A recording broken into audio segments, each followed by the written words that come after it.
la que hay, no sé ya.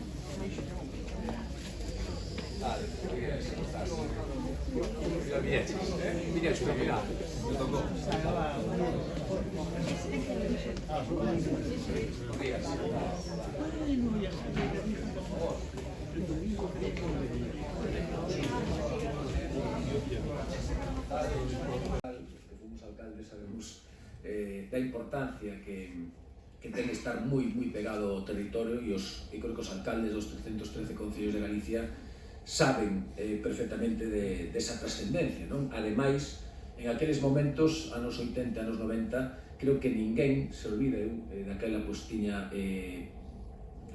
15, 16 anos cando se empezou ca Romería Internacional e eu recordo perfectamente cando chegaban esos magníficos espectáculos á estrada.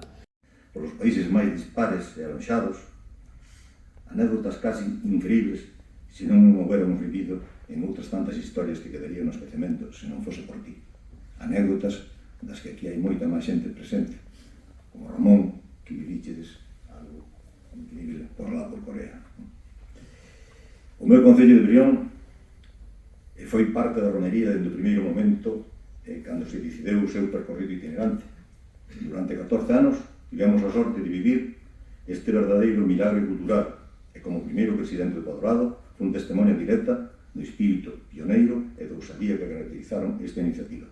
Que son siglos, pero sin el Camino de Santiago yo me doy cuenta lo que es. Tenemos la casa, además, en el Camino de Santiago. Es importantísimo, Víctor, con lo cual que muchas gracias. Un aplauso ahora y después sigo.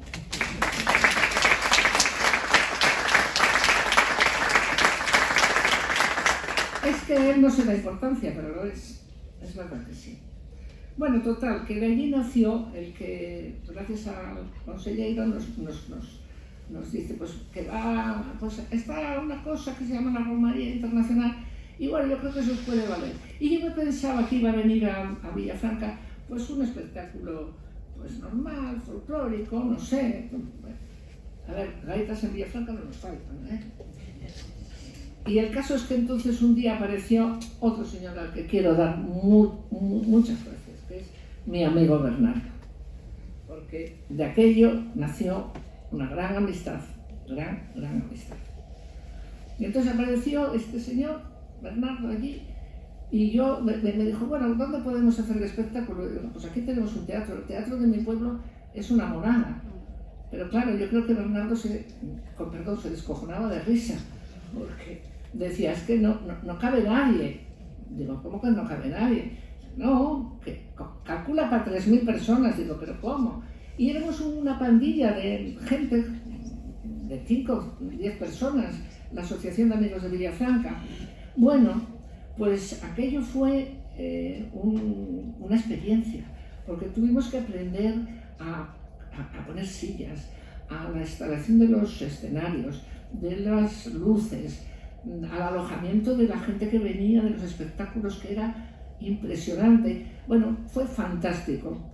Una de las cosas, Bernardo, más bonitas de aquella Romería Internacional, la Romería Villafranca, era ver las caras de la gente de los pueblos, de las aldeas de Villafranca, ver gratis y en directo lo que era la cultura de verdad. Una orquesta, unos violines, unos bailarines, unos ballets fantásticos. Deste libro.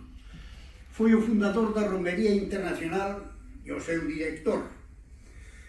E eu diría que Bernardo Baliño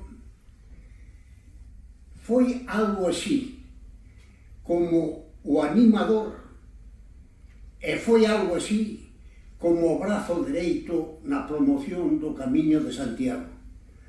De forma que no rexurdir do Camiño, el axudou notablemente ao longo e ao ancho de Galicia primeiro e de España despois.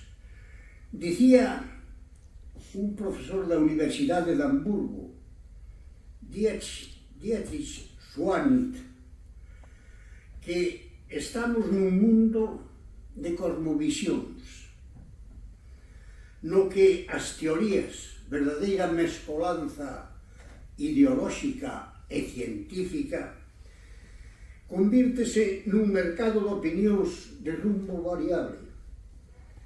Traducido a términos máis sinxelos, quérese dicir que estamos nun mundo cambiante, rabiosamente cambiante, do que nada, ou nada no que nada, ou casi nada, subsiste de forma perenne. Pero nós, os galegos, con certo relativismo que nos caracteriza, dicímoslle a Dietrich que as súas afirmacións non son moi exactas. Nós seguimos crendo, desde este país, desde esta Galicia, parte da España común, que os nosos sentimentos, as nosas raíces e a nosa historia constituyen un conxunto que conforma a cuna da que nacen os bons e xenerosos que dicía Eduardo Pondal no seu poema Os Pinos. E dicimos nós, cando como galegos cantamos o himno da nosa terra. En definitiva, eu sempre tuve a Bernardo Valiño como un dos bons e xenerosos. Coñecino na década dos 80. Reencontrémonos na época, na etapa dos 90. Falamos de cultura e falamos especificamente da romería internacional. E eu cheguei á conclusión, despois de escoitar as súas palabras ditas desde unha capacidade singular de convicción dos interlocutores, que realmente a romería internacional podía ser un instrumento útil de promoción do Camiño de Santiago, esa gran vía de Europa, fragua da conciencia cultural deste bello continente así declarada polo Consello de Ministros de Cultura da Unión Europea en maio de 1993, e Patrimonio Universal da Humanidade así proclamada en dicembro do propio ano 1993 pola UNESCO. E pensei que, máis, que podía ser un instrumento a maiores de convicción dos galegos de que aquel Camiño de Santiago, o Camiño de Santiago coa súa bella historia e as súas innegables virtualidades, podían constituir, debían constituir un elemento esencial da personalidade histórica deste país, desta terra de Galicia e de todas as comunidades autónomas que había surca. E, en efecto, a romería internacional fixo periplos por Galicia, nas vilas, na estrada, como ben nos dicía o señor conselleiro, axudando a concienciar aos galegos nesta doble vertente que acabo de les anunciar. E axudando a concienciar, dispor de salir de Galicia a comunidades autónomas como Asturias, como Castela e León, como Madrid, etc., de que, en definitiva, era un elemento imprescindible de vinculación deste país co resto das comunidades autónomas e de España inteira. Por lo tanto, a romería internacional foi un instrumento de promoción absolutamente evidente que eu non olvido, gardo, ademais, nos meus sentimentos con gratitude profunda. Pensemos que o Camiño resucitou, efectivamente. Hoxe nos visitan cidadáns de 190 países dos 205 que ten a Terra, que constituyen, ademais, sin duda alguna, a enternecedora, para min, semente de futuras presencias.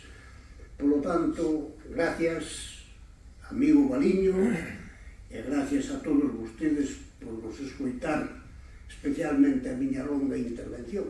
Non me saliu máis forte. Pero eu non sei a xente que traballaba na romería, porque outro día me chamou Luciano, que me parece que está por aí, e me dice, hombre, había aquí un señor que facía uns carteles preciosos para o noso festival que ali chamábase Festival da Festa da Froita, pero era a romería internacional. E dixen, chico, eu sigo me dicir que sei un musei da xente que colaboraba en cada concello, porque era moitísima xente que colaboraba no concello. Conto incluso no libro que no caso de Sada, no momento que aparte de fixos o escenario na agua, era un escenario de 300 metros cuadrados. Fixos o escenario na agua, pero non se contou que cando subía a marea reblandecía a parte de atrás, entonces o foro, que é onde se incorpora toda a xente para logo cumprir no escenario, pois iba descendendo. En aquel día estaba un embaixador da Unión Soviética naquele entonces, que era Sergei Romanov, co cual tiña unha gran amistad eu. Estaba tamén Samuel Alas, que era o primeiro embaixador de Israel.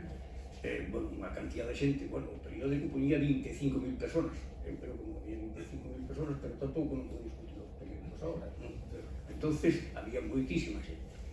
Bien, vexo que se vai baixando eso, entonces vou rapidamente á parte de atrás e vexo uns mariñeiros de Sada que con súas barcas traían os artistas desos vestuarios, que facían unha turné grande para que non nos viran, montaban a lancha e logo subían ao foro, pero estou falando de subir non 2 ou 3 personas, senón de subir 20 ou 30 para irrumpir e o espectáculo sigue igual. Bueno, hai anécdotas donde incluso os artistas, era curioso, por exemplo, os Bolshoi, que nos pedían no camerino os representantes, sempre igual. Os representantes pedían whisky das mellores marcas e pedían todo, bueno, barbaridades. Bueno, comentou no gerente da romería, comentou cos artistas, e dixeron, no, nosotros solamente queremos fruta e agua en el camerino, nada máis, nosotros non pedimos nada máis. Bueno, evidentemente, a partir de aí, xa falamos evidentemente cos artistas, e os artistas veían, unha vez que conocían a romería, vían o desarrollo, vían que era, como decía a voz de Galicia, cultura de élite para o pueblo, porque era gratis e ademais se ofrecía en pueblos pequenos onde realmente non tendrían a oportunidade de verlo.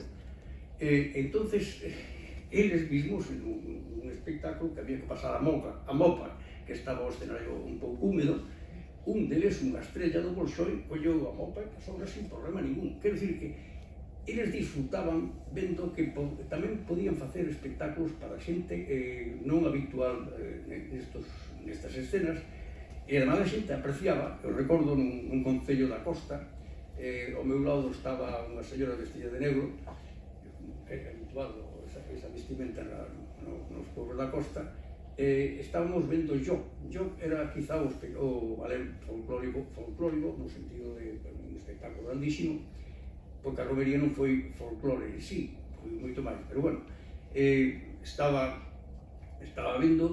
embelesada vendo as evolucións do ballet, e dixenlle eu, que gustalle? E dixi, sí, pero gustaron moito máis as donte, e as donte había sido Bolshoi, o bailar de puntillas, o sea, daste conta de que a xente o arte aprecio. E a xente o ve colocarse unha orquesta sinfónica no que facía de foro, todo tiñamos que montar todo.